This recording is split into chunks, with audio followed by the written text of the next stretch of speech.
each candidate, we're going to give each candidate a minute, and with that minute, they're going to introduce themselves, and then we're going to go back and we're going to choose from the punch bowl, the fish bowl.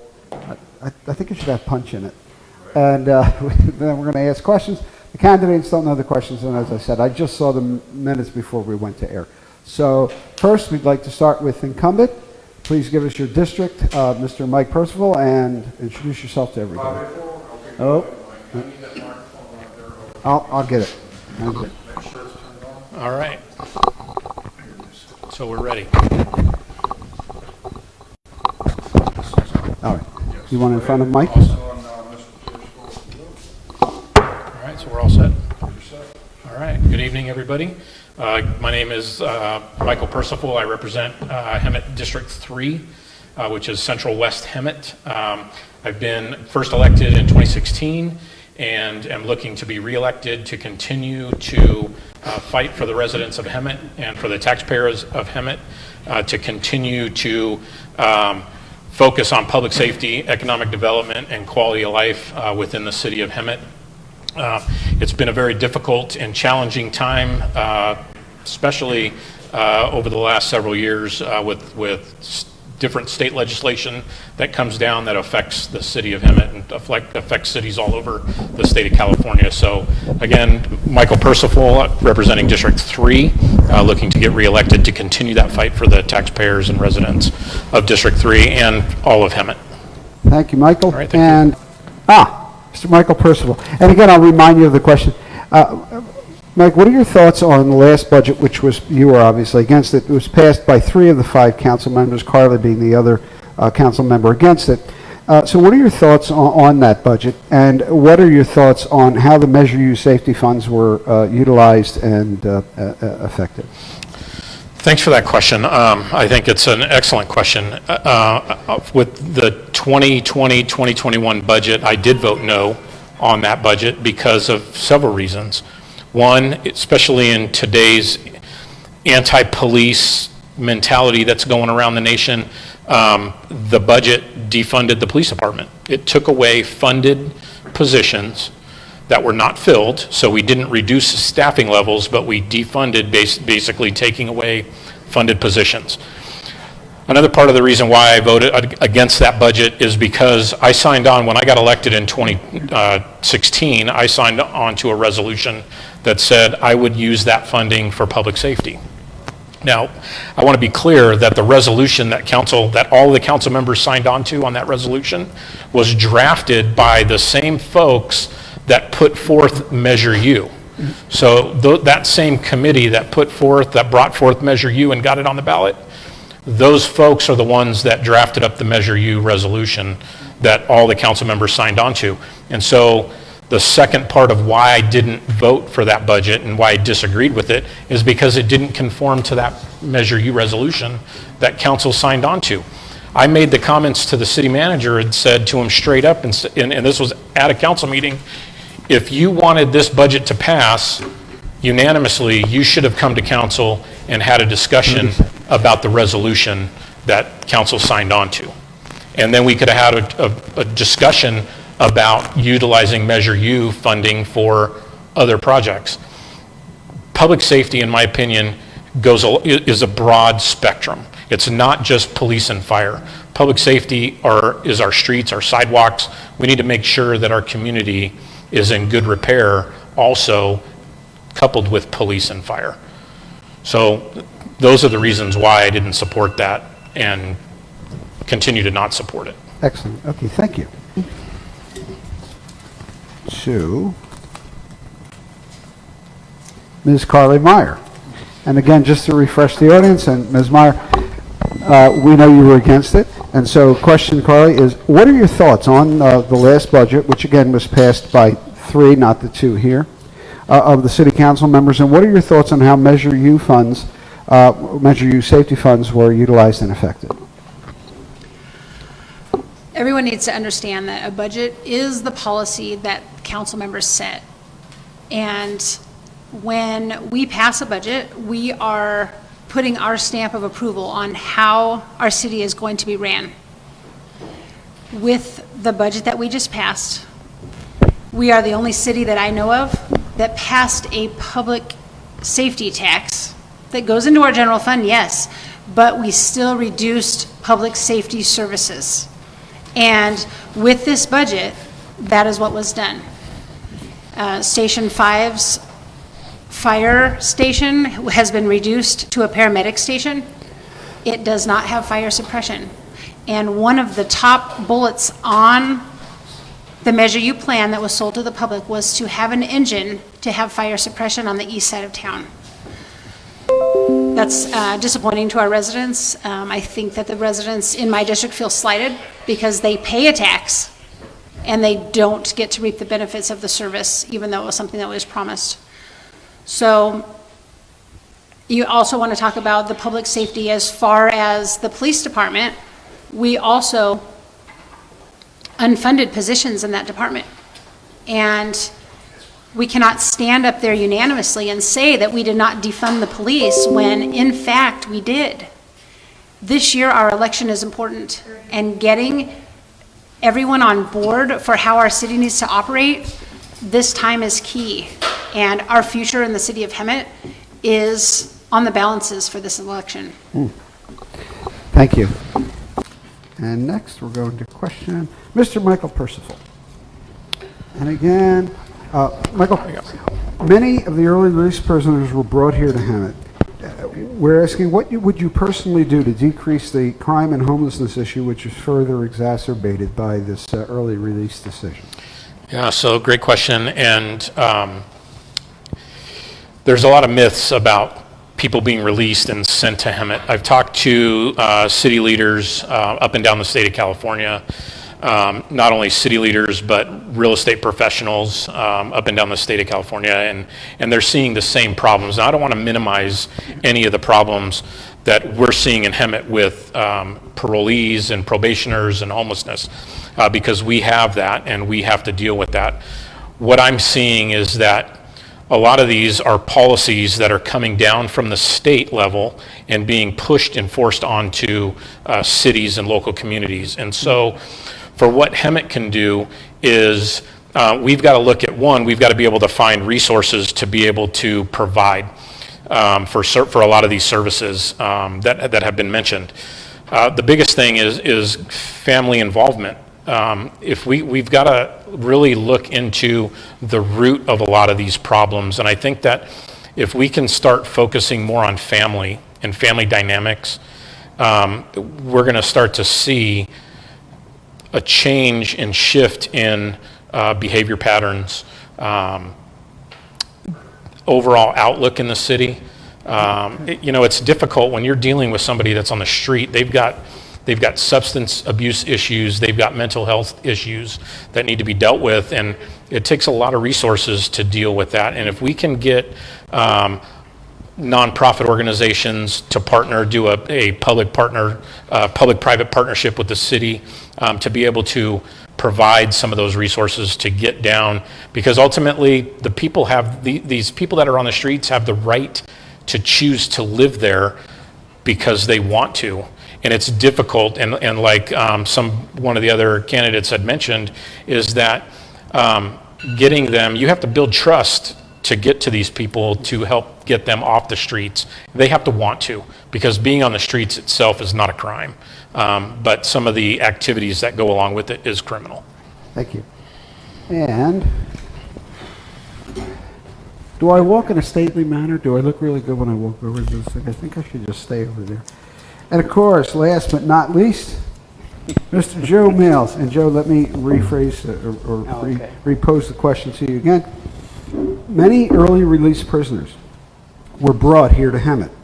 What will you personally do to decrease our homelessness issue and the crime issue that was further exacerbated by this early release decision? Okay. First of all, I'd like to say I had a lot of friends growing up that ended up in prison. They got out. When they're let out to the same city where their family lives, or if they move, they go to that location where the family moves. So if we have a lot of people coming out to Hemet from the outer cities, then that's probably why they're coming out here. In my time of, being around my friends like this, I was in the computer business. I would work with them and talk to them, saying, you know, if I can do it, you can do it. You can work on computers. I'd teach them. I'd work with them. I had friends that were in and out of prison that became computer technicians, and they loved it. They changed. Their whole life changed because they had something that they believed in that they could do. They had somebody working with them. So we need to get these homes that are available out here in Hemet, Habitat for Humanity, Valley Restart, Salvation Army, give them a place to stay instead of being out in the streets.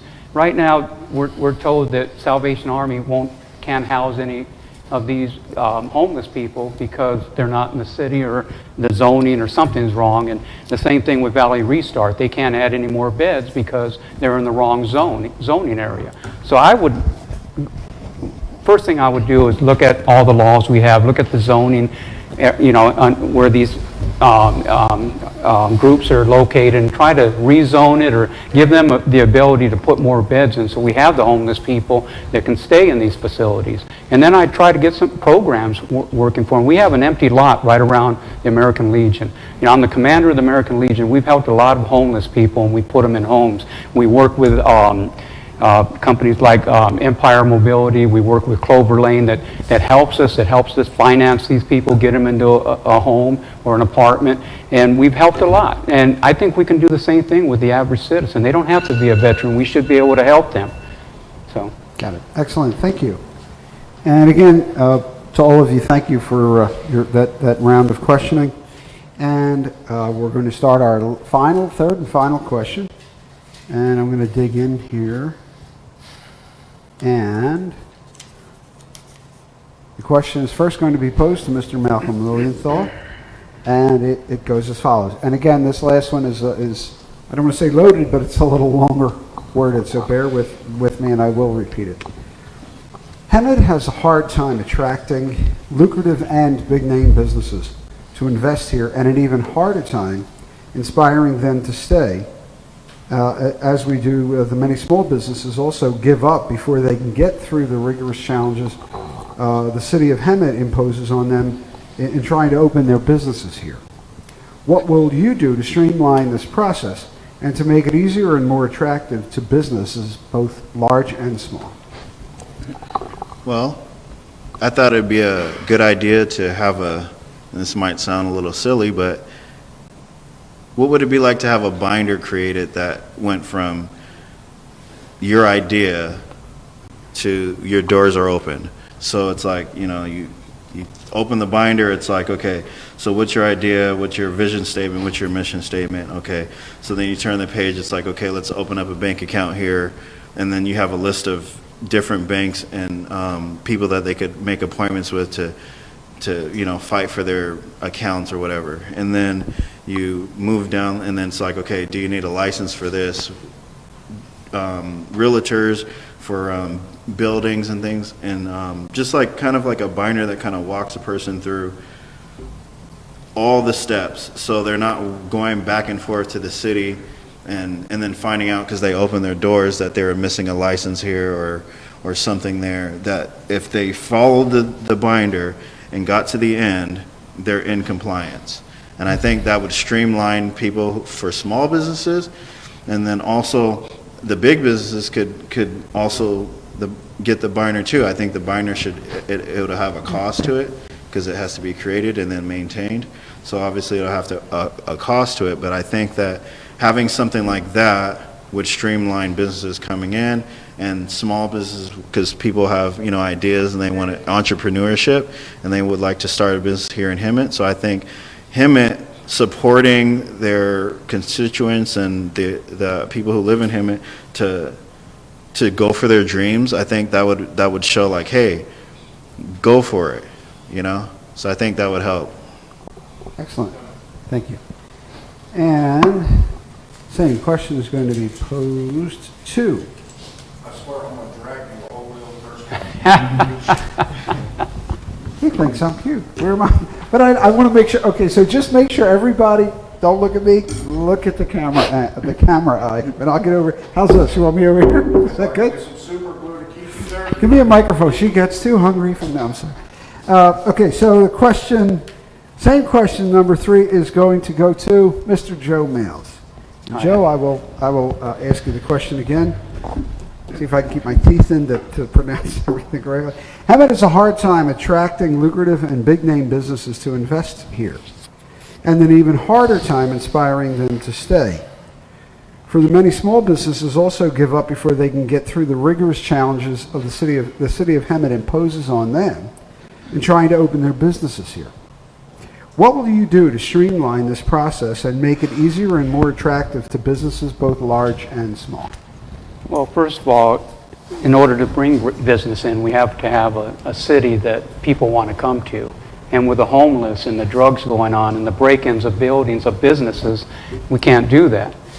So we got to clean up our streets first. We got to get the homeless taken care of, the drugs off the street. The ones that break into buildings, we got to figure out what we're going to do with them. Once we do that, again, me being the commander of the American Legion, I used to go out to the surrounding cities, Paris and all this, and look for signs that said, jobs available, and I put them online for my veterans. I'm not afraid to go out and talk to companies. I would try my best to bring companies in. I would work with the other council members to see if we can give them tax breaks, give them some type of incentive to bring them here. They want to, they have to have something to bring them. They can go to any city and build a manufacturing company or any type of tech company, but to bring them here, we would have to give them the incentive to do that. So I would work with companies. I would call them up. I would try to get our council together to see what we can do to give tax breaks to businesses.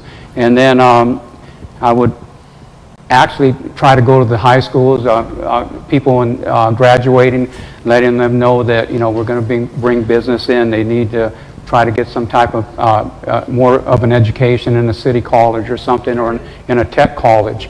But I'd just do what I can just to bring more business. Excellent, thank you. And again, do you like my side now instead of my best? I showed my best side. And let's see Mr. Kenneth Prado. And I'll ask you the same question, which is again that Hammett has a hard time attracting lucrative and big name businesses to invest here, and an even harder time in inspiring them to stay. Further, many small businesses give up before they can get through the rigorous challenges the city of Hammett imposes on them in trying to open their businesses here. What will you do to both streamline the process and make it easier and more attractive to businesses both large and small? When it comes to the small businesses, I know I've shared this before, is our small businesses do generate a little bit in the high 90s of the economy in the state of California. So our small businesses is what keeps our state going. And due to current circumstances with COVID and not knowing what's going on, I know it's really affected them in a big way. I have to look at you. Should put your picture right there. I kind of stand there. I've been going around. If anybody's been following my journey during this campaign, I have a channel on YouTube called Where's Prado, where I've been going around to a couple of small businesses. Some that have been established here, Family Auto Sales, Ori's Restaurant, and then a new party supply place. And it's just amazing because they have the love for the city. But back to the question is to attract big businesses here, for even them to stay is. I don't own a Costco card because why drive all the way to Moreno Valley or Temecula? What am I saving? I'm putting that money now into gas, right? If we could get big like corporations, like something where it's wholesale, where now that not only is a business that's here and paying taxes into our city, but also is now employing our city. It's like double dipping into something that's positive.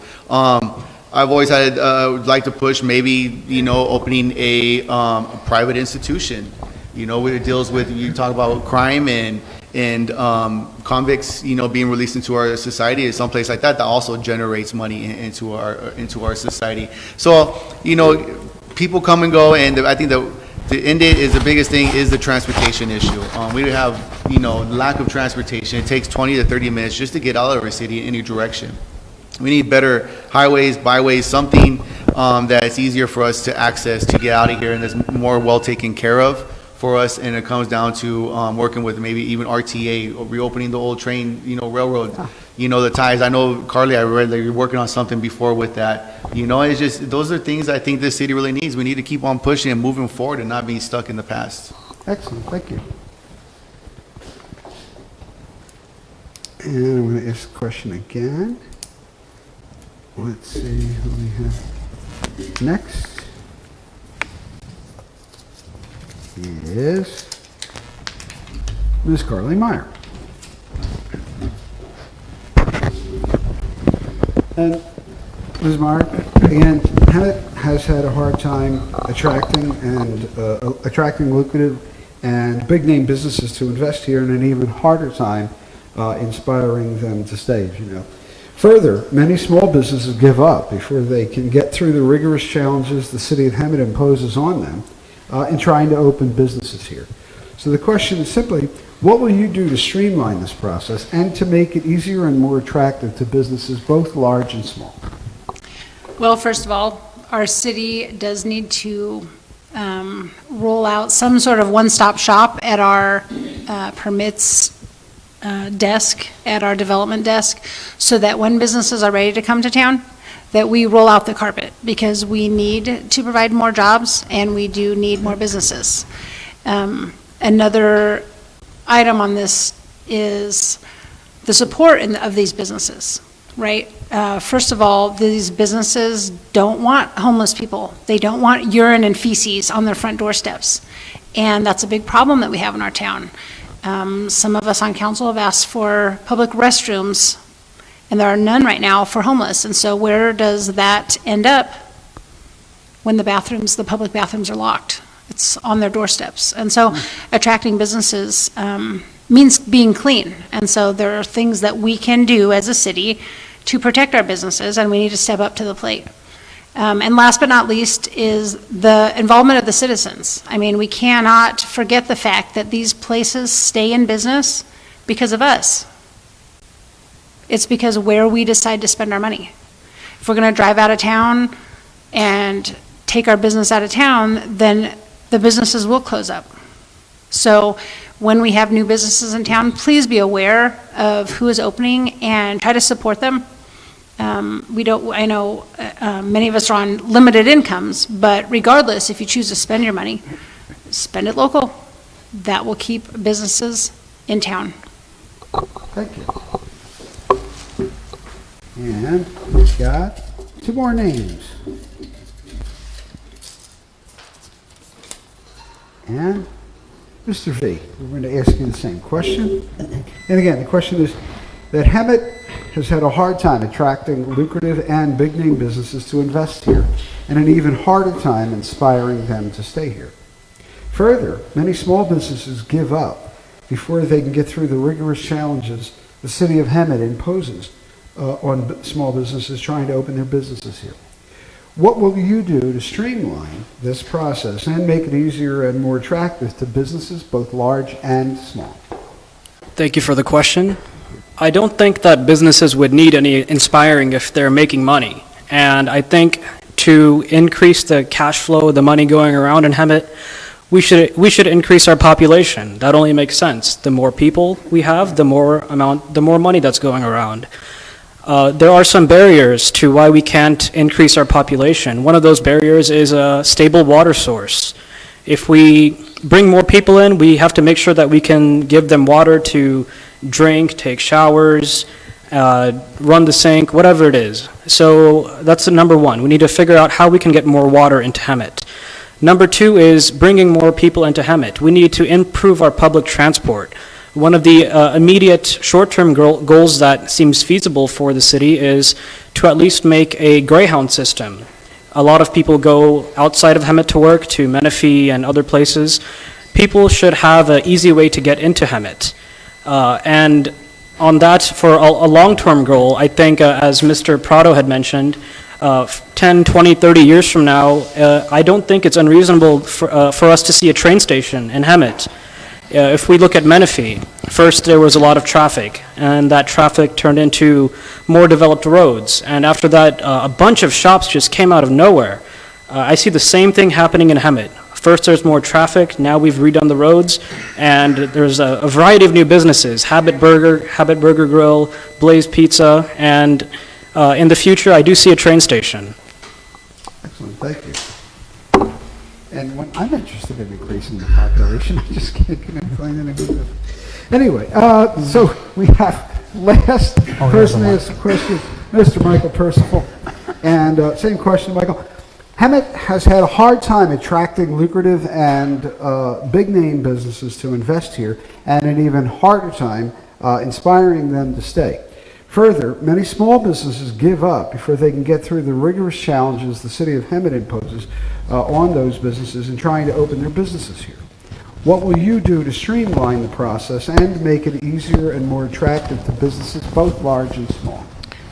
So great question, and it's a very loaded question. But here's the long and short of it is that I'm going to continue to do what I've been doing for the last 4 years, and that's continue to work with our city manager to make sure that our staff is equipped, because when it comes to bringing business in, for business, time is money. And businesses want to spend the least amount of money trying to get through the process and get their doors open. It's important to me for businesses to get their doors open, because the sooner they get their doors open, we get our local residents that are able to spend money in our city. That brings in tax revenue. What can we use that tax revenue for? Public safety, more economic development, taking care of homeless problems, getting people off the streets. Those are things. Hemet has its challenges, on the other hand. I've been working with staff to, as one of the candidates mentioned, to streamline the process. Make it a one-stop shop. Get everybody so that when you come in with your application, you're able to take care of everything over the counter. But again, that takes additional funding for the building department or for planning or community development. So getting that up and running and better, because again, time is money for small businesses and large businesses. How do we attract large businesses? It's a challenge, because Hemet is what the term called a cul-de-sac. So I'm going to work with our regional partners and our state partners to get the 79 realignment through, so that we can get a transportation corridor into Hemet, because we're not going to bring those we're not going to bring those big businesses if we don't have the transportation corridors to get them here, to get their product in and out, to get the workers in and out. Hemet is a great location for large companies because we've got plenty of land to build more homes. Our homes are more affordable, and we've got the ability. I mean, we've got plenty of space to grow to make Hemet and move Hemet forward. So that's what I'm going to continue to do if I'm reelected. Excellent, thank you. And so the questions are essentially finished, but Eddie, do you have any of your Hemet Eye News viewers that have any questions? Okay. All right, I'm gonna go ahead and start up here to the top here. Okay, first question I got is for V. Where are you from, V? Where do you reside at? As far as, do you live here in Hemet, or do you live in UCLA? So I'll give you, thank you for your question. I'll give you the full story. I was born in India. I moved into the United States when I was about 4 or 5 years old. I brought with me the experiences of living in a third world country, and it inspires me to make a change here today. So I do live in Hemet in District 4. I studied at UCLA for a few years, and I'm definitely ready to make a change because I know what the community needs. I've been here for around 10 to 15 years. Okay, awesome, thank you. And I'm going to go ahead and ask the next question, and then I'll just allow each one of you to answer it. So if you are elected or re-elected, what is the first thing that you plan on doing for the city? You want to start with Michael and go around, or Sure. Carly? Let's start with Mike Percival. Mr. Mike Percival? Thanks for the question. So the first thing I'm going to do is get sworn back in.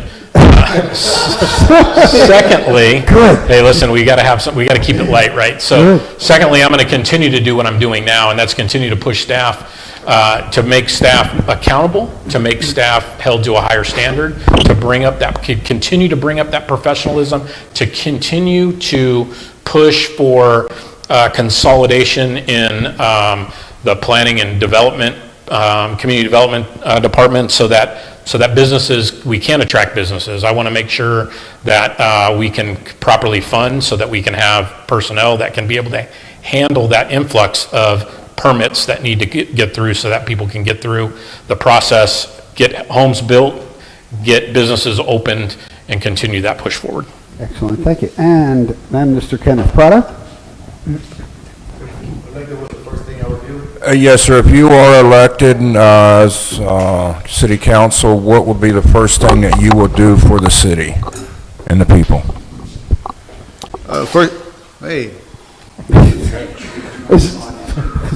You're going to take away the drunk behind me. Right. The guy behind the camera, no alcohol, sorry.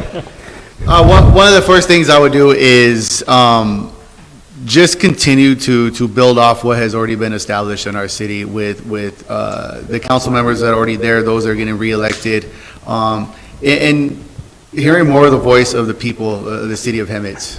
Having an open door policy.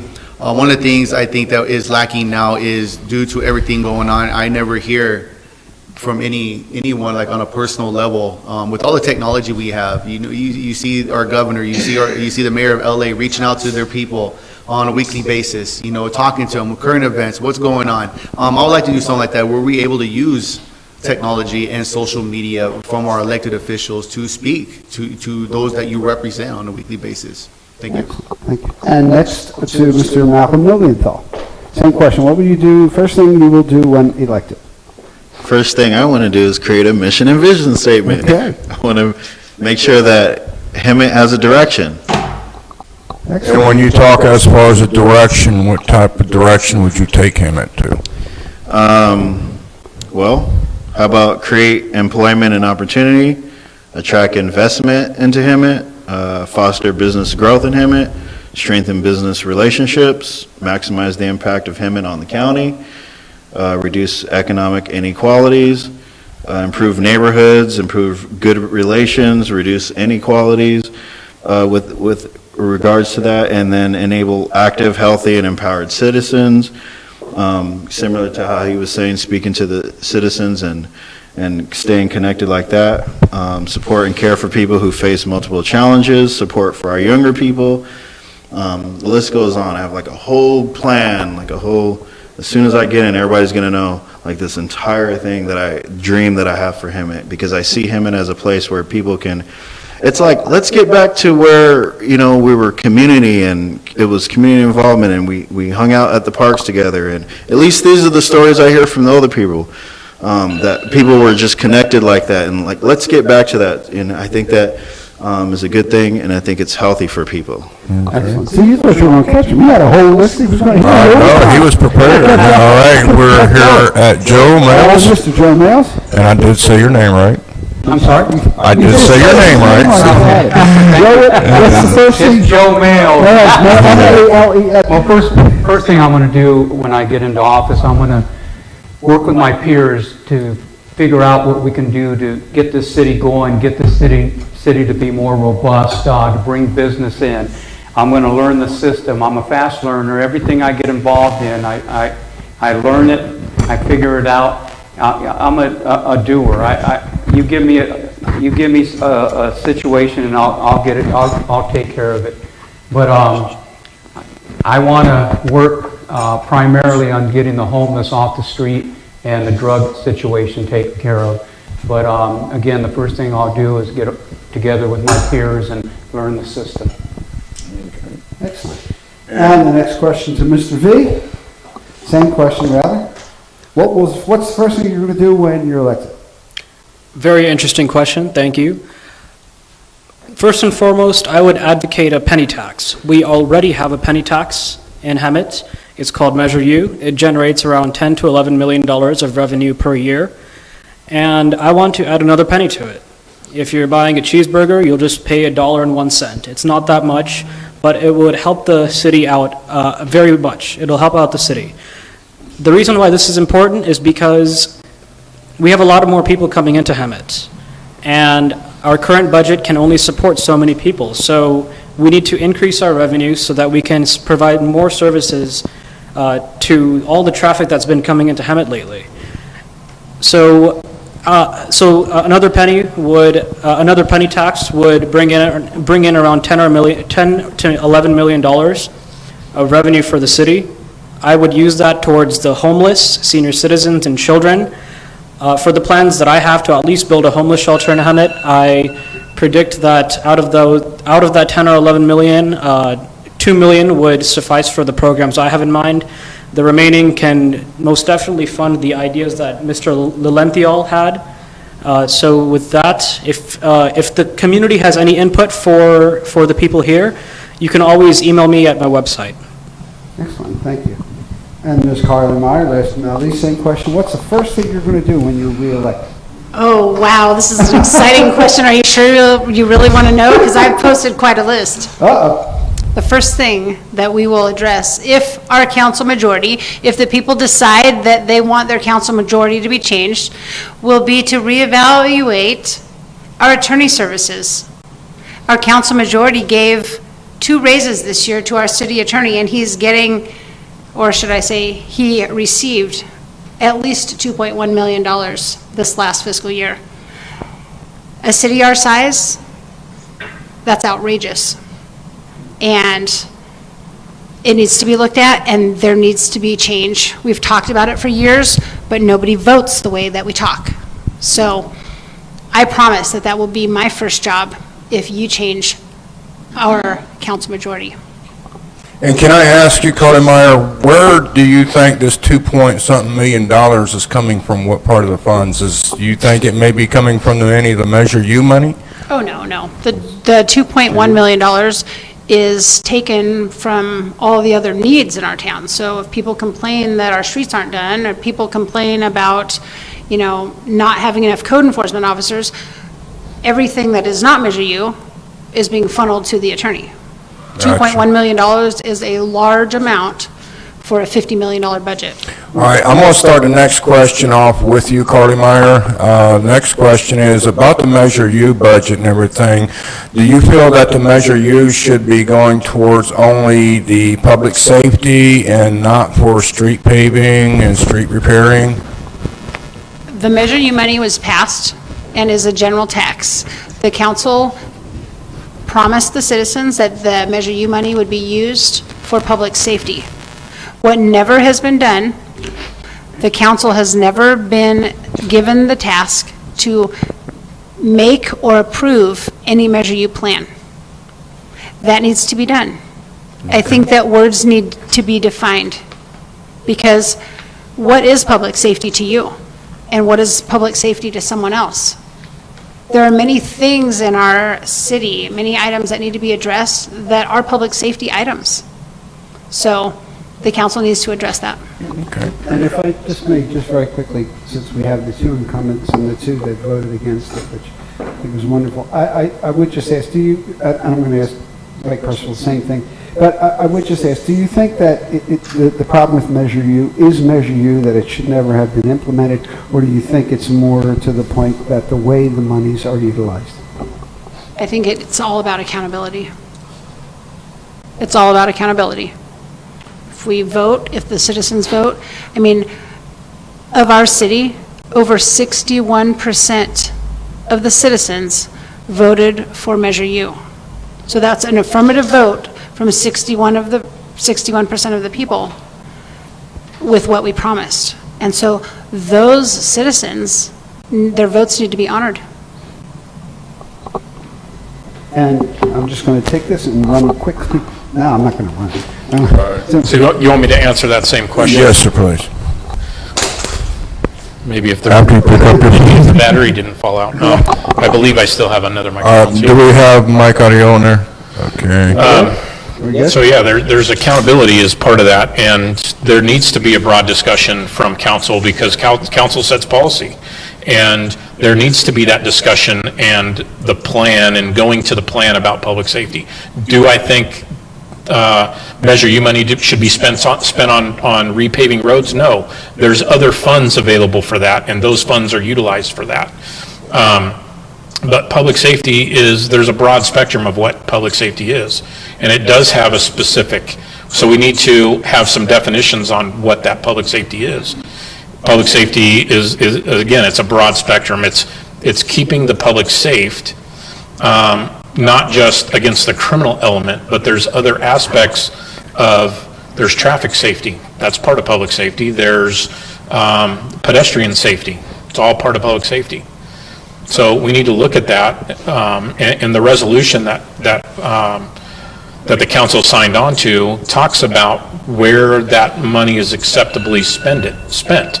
And so I think that council really needs to sit down and have a discussion from a policy level on utilizing that funds. And that's why I made that very clear to the city manager prior to the passage of the previous budget. Excellent, thank you. And Ed, what was we'll just now take the next four candidates. So we'll ask your question again on the Measure U. What was The best of the Measure U's were mainly directed with Carly and Michael Percival. The next question I do want to ask for you is, what is your plans to promote economic development without an economic development department?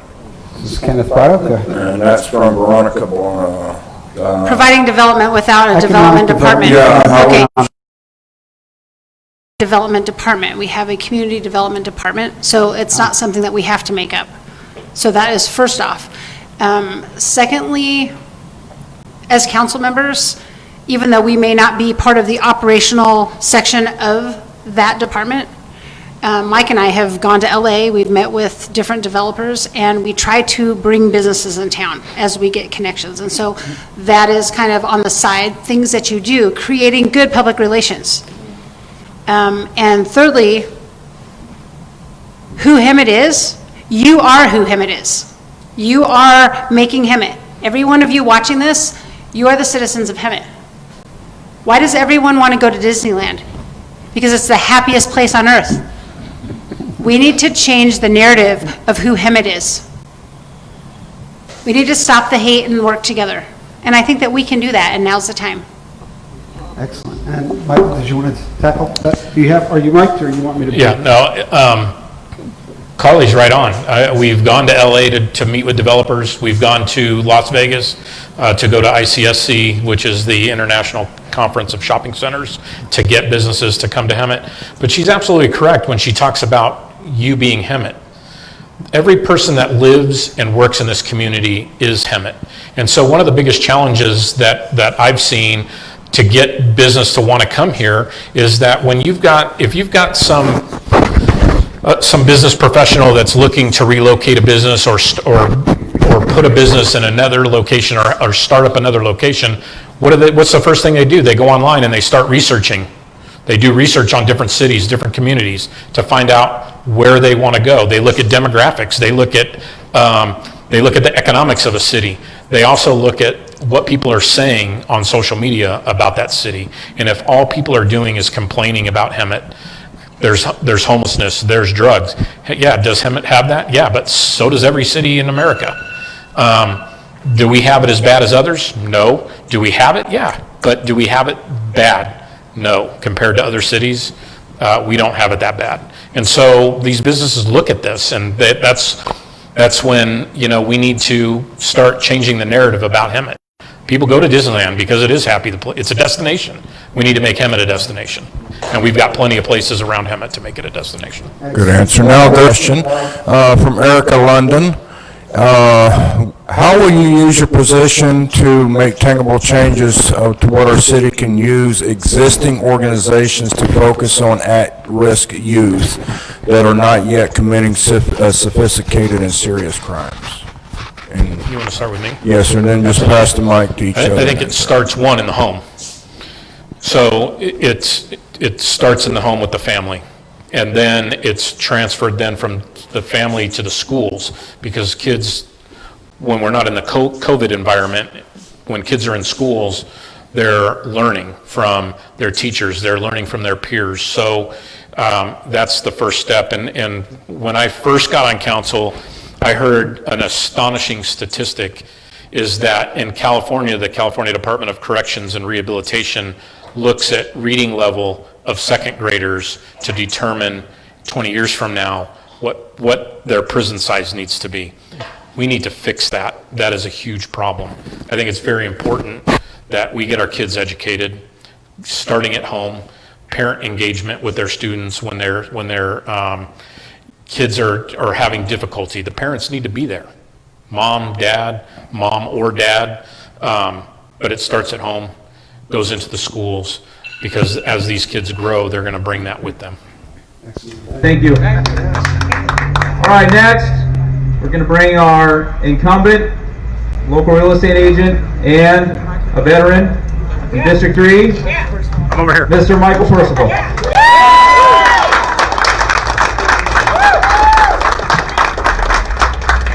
Good evening. How's everybody today? Awesome. You guys having fun out here? Yes. Right on.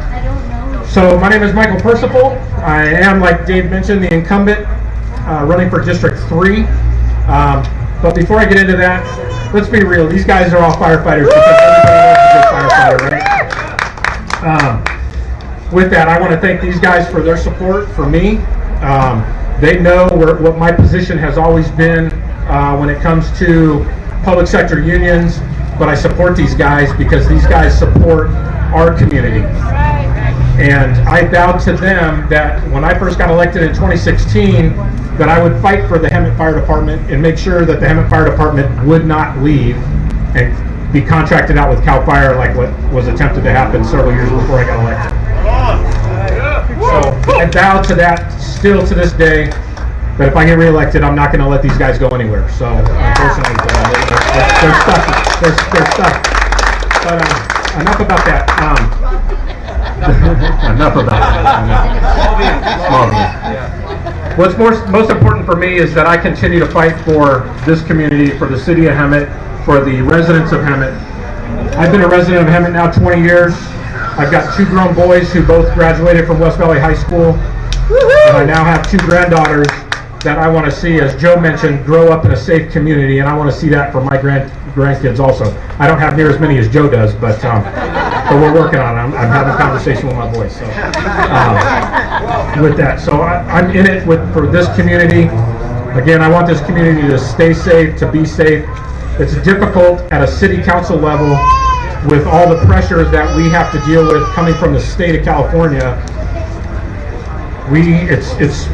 Hemet is kind of unique in California. It's a little more conservative of a community as opposed to LA, San Francisco, which are the drivers of what goes on in Sacramento and the legislation that comes down from Sacramento. So it's a constant battle to make sure that we're able to keep what's important to the values of the residents of Hemet. And so I continue to fight for that as being on regional boards, as part of my position on council. I fight for that because it's all about Hemet. It's about this community, the love for this community that I have for my kids, for my grandkids, for your grandkids, and for you, for all of you. As was mentioned, I am a real estate broker, so why am I in this, right?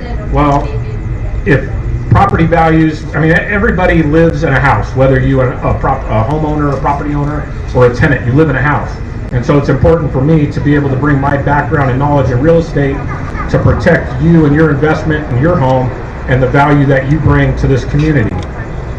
It doesn't matter if you're a renter or an owner, you still bring value to this community because you live here, you work here, you raise your kids here, your grandkids here, and it's all about Hemet. Keeping Hemet first. I'm always going to keep Hemet first in every decision that I make on council. Every decision that I've made up until this point has been, one, does it meet the community standard, if you will, and how Hemet, the residents of Hemet want it to be. That's my number one priority.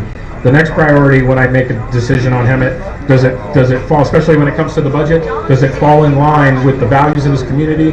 Does it fall in line with the resolution that was passed by the council about Measure U funds, protecting your tax dollars to make sure your tax dollars continue to support public safety? That's the biggest reason why I voted against the last budget, this current budget that we're in. Because it, one, defunded the police. It, two, defunded the fire department. Here, even if the police don't want to support this time around, they still have my support because they're part of public safety. And public safety is important to me, to this community, because it benefits all of us. So, again, I humbly request your vote if you live in District 3. Michael Perciful for Hemet City Council.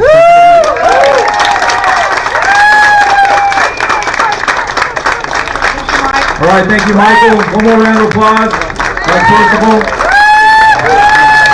When you get your ballot, you live in District 3, put the check marks next to Percival. And since we're